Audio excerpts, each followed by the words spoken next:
A palavra está toda compartilhada. Tudo que ele estava falando era que o Senhor já havia colocado em meu coração para falar também. Hoje é tempo de missões. A Assembleia é conhecida como uma igreja missionária, celeiro de missões. Mas que missão é essa? Quem é um missionário? É só aquele que vai para missões transculturais em outros países, ou em outras culturas aqui como ciganos, quilombolas, ribeirinhos do Amazonas? É aquele que fica em casa sustentando financeiramente ou intercedendo? Todos esses são missionários. Mas o padeiro também é missionário, o médico é missionário, o gari também é missionário. Onde houver um crente que conheceu a mensagem da cruz e foi totalmente transformado, teve a vida restaurada, ele não vai conseguir ficar quieto, porque o Espírito Santo vai incomodar para que ele não somente fale, mas viva a missão que Jesus entregou. Se eu tivesse que dar um título para essa palavra, eu diria missões. O papel de Deus e o meu. Porque se amamos missões, Deus ama mais. Deus é o maior, como é que eu posso dizer, responsável, é aquele que mais deseja, que mais quer que a sua obra seja manifestada aqui na terra.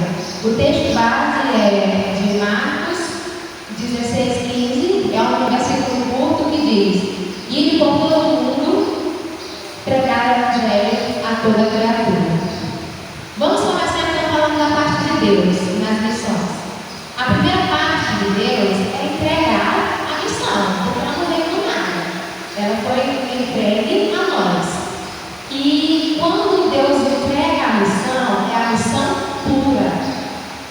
Não pode ser aquela que é de acordo com os nossos próprios interesses.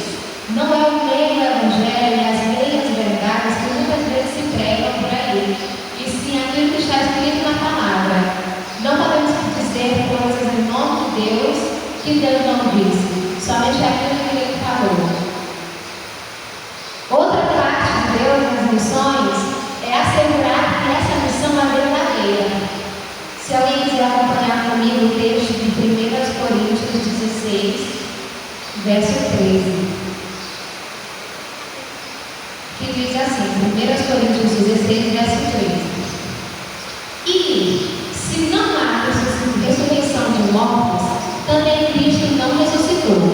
E se Cristo não ressuscitou, logo é vã a nossa pregação, e também é vã a nossa fé.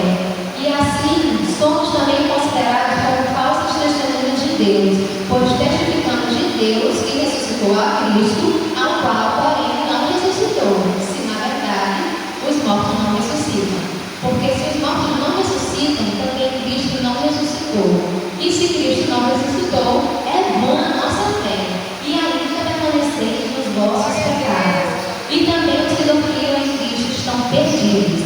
Se esperamos em Cristo só nesta vida, somos os mais miseráveis de todos os homens. Mas, de fato, Cristo ressuscitou dentre os mortos, e foi feito as primícias dos que dormem." Uma vez que essa missão é verdadeira, devemos entregá-la como ela é. Se o nosso coração não doer mais, não ficar mais indignado ao ouvir o Evangelho distorcido, o que é que nós estamos fazendo?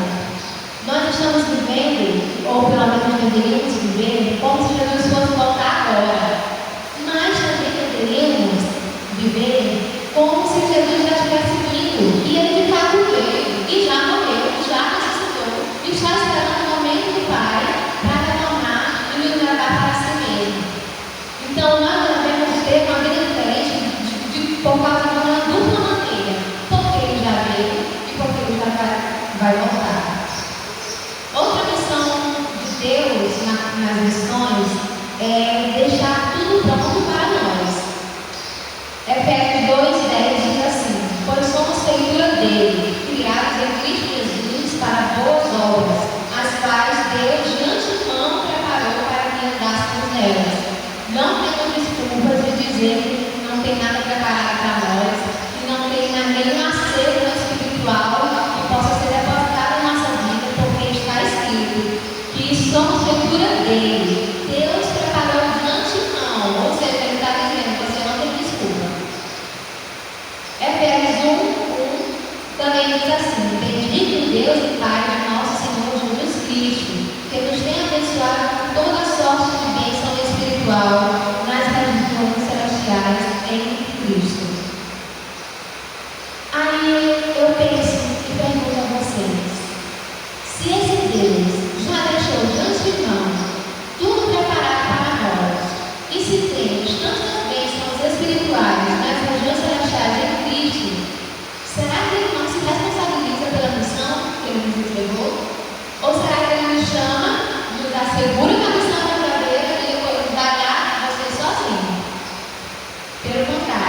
Ele está sempre conosco em cada etapa da missão.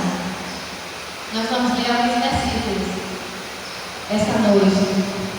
A outra uma missão, entregar a missão, assegurar que a missão é verdadeira, deixar tudo pronto para nós, nos capacitar. Muitas vezes nós nos achamos incapazes. E nós não somos. Sem a graça, a Bíblia já diz, Jesus já disse, sem mim nada podeis fazer. E nós não pregamos o Evangelho apenas quando estamos bem, quando estamos curados das nossas doenças emocionais, das nossas doenças físicas. Nós não pregamos o Evangelho só quando está tudo bem na nossa casa, quando tudo vai bem. Nós devemos pregar tempo e fora de tempo, porque em todas as oportunidades que hoje dias são maus, e nós devemos aproveitar as responsabilidades que o Senhor tem nos dado, porque são um privilégio. Outro papel de Deus é nos capacitar. A exemplo de Bezalel. Eu também gostaria de ler o texto na íntegra. Disse também o Senhor a Moisés: toma nota de que chamei Bezalel, filho de Uri e neto de Uri, da tribo de Judá, e que eu enchi com o Espírito de Deus, dando sabedoria, capacidade, conhecimentos para todos os trabalhos. Quem foi que fez isso com Bezalel? Foi Deus. Capacidade para todos os trabalhos. E Deus ainda especifica que trabalho é esse, porque cada um de nós temos a nossa função, temos o nosso trabalho. Eu vou chegar em locais que o pastor Raposo não vai conseguir chegar, que o irmão de dirigente dessa área não vai conseguir chegar, que minha mãe que me acompanha não vai conseguir chegar, porque a missão foi dada a mim, foi dada a todos nós, mas foi dada a mim, foi dada a ela, foi dada a cada um dos irmãos, quando ele nos enche do Espírito Santo. E Deus especifica, ele está altamente dotado como artista desenhador de todas as peças feitas em ouro, prata e bronze. Está igualmente capacitado para trabalhar como joalheiro e escultor de madeira. E eu pergunto a vocês, depois que o Senhor capacitou Bezalel ficou preparado? Não ficou parado. Nós temos o tabernáculo, temos as obras daquele tempo, porque o Senhor chamou uma pessoa. Ele chamou várias pessoas, ele chamou outros que não me falha a memória, ao Moriário, junto com Bezalel. Mas além dele, chamou Carol para fazer isso? Não, porque o propósito de Deus não foi que eu nascesse naquele tempo, sim hoje, para cumprir a missão que ele entregou hoje para as pessoas que estão vivendo na realidade de hoje. E a última parte de Deus na missão é Deus é quem dá o crescimento. Essa é uma parte que precisamos entender muito bem. E entendemos em 1 Coríntios 3, de 6 e 7. Paulo diz: eu plantei, Apolo regou, mas Deus é quem fez crescer. De modo que nem que planta, nem que rega são uma coisa, mas unicamente Deus que é quem dá o crescimento. Porque planta e que rega tem um só propósito. E cada um será recompensado de acordo com o seu próprio trabalho, pois nós somos cooperadores de Deus. Vocês são a glória de Deus e edifício de Deus. Meus irmãos, eu estive por quase 7 anos morando na cidade de Mossoró, no Rio Grande do Norte, fazendo faculdade, pela mão do Senhor. E era muito difícil, e muitas vezes, ganhar para Jesus ganhei. Mas muitas vezes, sabe o que era que eu tinha que fazer? Lavar a louça de um amigo que tinha fraturado a mão, não podia lavar. Fazer a comida para esse amigo que não podia, que não tinha quem ajudasse, não tinha quem fizesse comida para ele. Muitas vezes foi um ombro amigo. Cada uma dessas coisas eram sementes. Você lembra do semeador? Ele não ficou sentado nas suas sementes, ele saiu a semear. Cada pessoa que passa por nós é um solo. Mas para isso, para alcançar esse solo, nós precisamos sair para semear. Sair, às vezes, é lá na área, mas às vezes é alguém que está sentado do nosso lado do trabalho e a gente está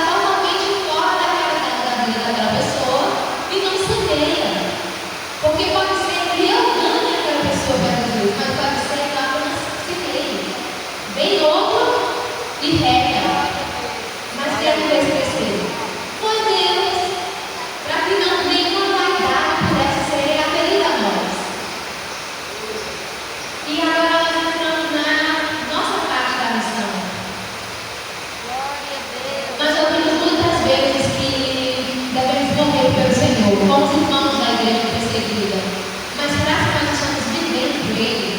Como é que a gente vai correr com Deus que nem vive por ele? Não faz nenhum sentido. E a nossa parte na missão, primeiro, é governar a nossa vida. Não sendo dominado pelo pecado. O Senhor disse a Caim: por que você está furioso? Por que se transformou o teu rosto? Se você fizer o bem, não será aceito, mas se não fizer, saiba que o pecado ameaça a porta. Ele deseja conquistar, mas você deve dominar. Ah, é mais forte que eu. Se você estiver na vida, Deus é mais forte que você mesmo. Mas se você estiver perto, não vai. O pecado na vida do cristão é um acidente de percurso. Não é realmente. Não é aquela vida deliberada de pecado. É um acidente de percurso. Se nós devemos não ser dominados pelo pecado, quer dizer que o pecado tem que sair. E como é que o pecado sai? Muitas vezes a gente pega e se afasta de Deus porque se sente indigno. Porque precisa de uma auto-purificação para que possamos novamente estar diante do Senhor. Mas é Ele que purifica. Não faz nenhum sentido ficar longe de Deus. Quando nos aproximamos, Ele vai nos encher com o Espírito. E aí nós vamos passar a ouvir o Espírito, e seremos cheios. Assim como diz o Espírito Santo: hoje, se vocês ouvirem a sua voz, não endureçam o coração como na rebelião. E no final do versículo ele diz: vocês têm visto o que eu fiz. Não podemos ficar agora prestados diante daquilo que o Espírito Santo já fez através da nossa vida. Se nós não somos feridos, fracos, até mesmo entregas, porque vamos ser sinceros, tem momento que a gente fica um pouco entrega. É igual aquele irmão na Bíblia que diz: Senhor, creio, ajuda-me na minha incredulidade. É igual o médico, muitas vezes a gente julga ele, mas a gente está igualzinho. Em momentos difíceis e momentos trágicos da nossa vida. Mas quando nós ouvimos o Espírito, ele vai colocando palavra dentro de nós. Porque tudo foi feito através da palavra de Deus. E é o Espírito Santo agindo. Muitas vezes a gente diz assim: tem uma coisa falando no meu coração, eu estou sentindo uma coisa. Não é uma coisa, é uma ideia que foi semeada por Deus no seu coração para que você faça e assim frutifique. Aleluia. Por que eu digo isso? Porque toda dádiva, todo dom perfeito vem dos Pai das luzes, vem do céu, do Pai das luzes, que não muda com sombra e constância. Deus fala através do nosso instinto. Já ouvi uma mãe dizendo assim: leva para a chuva porque vai chover. O tempo está claro, limpíssimo. De repente você volta para a hora de casa e chove. Como foi que você diz isso, irmã Carol? Provérbios 20:27. O Espírito do homem é a lâmpada do Senhor, a qual esquadrinha todo o mais íntimo do coração. Então, quando tivermos aquela coisa que não é aquela coisa, Senhor, és tu que está falando comigo? Ele vai responder e vai dar o direcionamento que precisamos. Glória a Deus. Aleluia. A nossa outra parte é buscar sabedoria. Se algum de vocês tem falta de sabedoria, peça a Deus, que a todos dá livremente, de boa vontade, e lhe será concedida. Tenham cuidado com a maneira que vocês vivem. Com a maneira que vocês pregam, com a maneira que vocês. Outra coisa, com a maneira que vocês vivem. Aqui está a empresa da pregação também. Que não sejam como insensatos, mas como sábios, aproveitando ao máximo cada oportunidade, porque os dias são maus. Efésios 5:15-16. Esse é um ponto muito delicado e muito importante, porque há muitos irmãos entre nós que estão são salvos, mas não têm sabedoria. Se deixam ser dominados pelo orgulho. A palavra de não vem pelo amor, vem pela dor, se torna como se fosse uma sentença negativa. Traz uma sentença negativa como se aquela pessoa deveria ser punida pelos seus pecados. Se Deus, que é Deus, chamou por amor, por que outras pessoas querem chamar a outros por vingança? E que cristianismo é esse? Ele não está escrito na Bíblia.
E então tem a palavra e vem o Espírito nos convencer do pecado.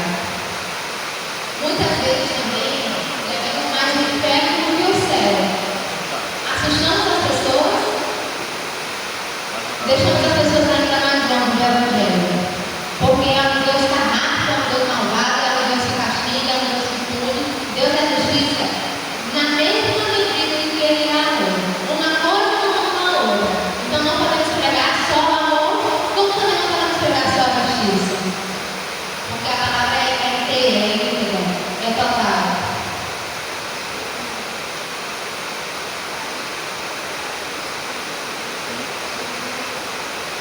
Muitas vezes nós não temos alguns costumes que não tem nada a ver com a palavra, que não são necessários na palavra. E falamos que porque é um costume antigo. O pecado também é antigo, mas ele não é bom. Da mesma forma, nós mantemos algumas coisas dos nossos lares, vamos perpetuando algumas falácias que não são de Deus para nós, que não estão de acordo com o Evangelho. Outra parte, são coisas difíceis de falar e de serem ouvidas, mas o Senhor fala para o nosso bem, para que vivamos, em que outras pessoas também venham e vivam através da pregação. Outra palavra, parte da missão nossa, é cultivar e guardar o que o Senhor nos deu. O Senhor Deus chamou o homem e o povo do jardim do Éden para cultivá-lo e guardá-lo. Sabe o que é mais interessante? Deus fez o jardim primeiro, aí ele vai e coloca Adão lá. Já está pronto. Pela fé, nós já podemos acessar. Pela fé, nós já podemos ver. Não é isso que é a definição de fé? Confiança naquilo que a gente... Eu esqueci exatamente como é agora, mas a fé veio para crer, veio para ouvir, e ela tem certeza daquilo que se espera. Aleluia. E é interessante saber que foi Deus quem pôs Adão lá no jardim e disse: cultiva. Você tem algo que Deus te pegou? Cultiva. E guarda. Porque tem uma hora que você vai usar. Mas já estava pronto. E foi Deus, não foi Adão que foi criado e colocado em outra parte do mundo e foi Adão que subiu do terra do Éden. Não, foi Deus que ele colocou lá, porque Deus tinha propósito com Adão. Outra coisa também que devemos estar atentos é obedecer às ordens do Senhor para as coisas específicas, no tempo certo, confiando que Ele nos vai capacitar. Em Mateus 26, ele narra a cena do Senhor. Jesus disse aos discípulos que fossem até a cidade procurar um certo homem e dizer que na casa dele ele iria realizar a ceia, preparar tudo, preparar a mesa. E os discípulos foram. Eles não sabiam quem era o homem. Eles não sabiam que o homem iria deixar a casa aberta para ele. Não sabiam que iria preparar a mesa para a ceia. Mas eles foram, porque foi Jesus quem disse. E é essa confiança que obediência que nós devemos ter. Foi Jesus quem disse. De igual modo, Esther poderia se privar, como a priori, a princípio, ela se privou. Mas pela palavra de Mardoqueu, ela voltou e disse: não, eu vou interceder pelo povo. E assim houve salvação para os judeus. Nós devemos nos colocar no lugar certo da missão. Muitas vezes nós fugimos do nosso chamado. Às vezes por não entender, às vezes por não aceitar, às vezes por querer demais, a gente acaba se atropelando e não fazendo da forma que Deus queria que fizéssemos. Mas Ele tem um lugar certo para iniciar essa obra. Vou contar com ele, irmão Carol. Atos 2, de 1 a 12. Chegando o dia de Pentecostes, estavam todos reunidos em um só lugar. Estavam todos. Era um dia comum? Não. Era no dia de Pentecostes. Era só para os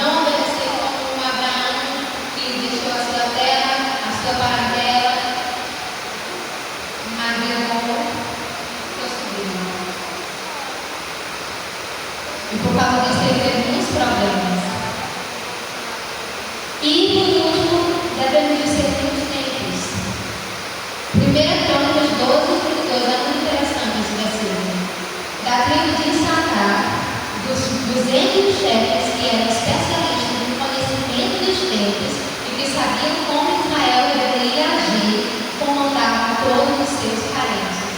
Eles tinham discernimento dos tempos, eles entendiam as estações. Por que Deus criou o sol, a lua, as estrelas? Também para marcar estações. Por que Deus fala da parábola do céu está vermelho, de quando não vai chover? Porque há tempos e tempos. Como você disse, irmã Carol, eu quero criar vocês. Há todos os tempos, dá tempo de estar longe, dá tempo de abraçar, dá tempo de falar, de falar. Há tempo para todas as coisas. Para isso nós precisamos do nosso discernimento. Não basta sabedoria. Vai ter que ter discernimento também. E esperar o tempo. Até Jesus esperou, ele está esperando até hoje. Ele esperou para vir. Quando ele veio, ele esperou para iniciar o ministério. Quando ele foi ao Pai, ele está esperando o dia em que vai voltar para nos buscar. Dito tudo isso, nosso papel é a missão, é semear, levar boas novas de que o verbo se fez carne e habitou entre nós, cheio de graça e de verdade. O último versículo que eu quero deixar em Lucas 12:32: não tenha medo, ó pequenino rebanho, porque o Pai de vocês se agradou em dar-vos o seu filho. O reino de Deus, que é justiça e alegria no Espírito, que é paz, que é tudo aquilo que vem das virtudes do fruto do Espírito. O Senhor se agradou. Quem nós somos? Quem nós éramos? Ninguém. Mas o Senhor se agradou em entregar o reino. Foi Deus quem quis. Ele quis primeiro os sonhos e depois arrumou o coração de cada um de nós. Vou contar só um testemunho de uma das vezes que eu estava no hospital. E eu estava na sala de emergência, chegou um casal que teve um acidente no automóvel, o marido estava pilotando e a esposa estava atrás e estava grávida. E quando eles caíram, a moto caiu em cima da barriga da esposa. Então eles foram naquela expectativa de ter tido um aborto. E eu deixei socorro para aquela mulher, mas o Senhor me incomodou para falar com o marido dela. Ele tinha saído da sala, eu fui lá, eu olhei para ele e nem perguntei nada, só disse: você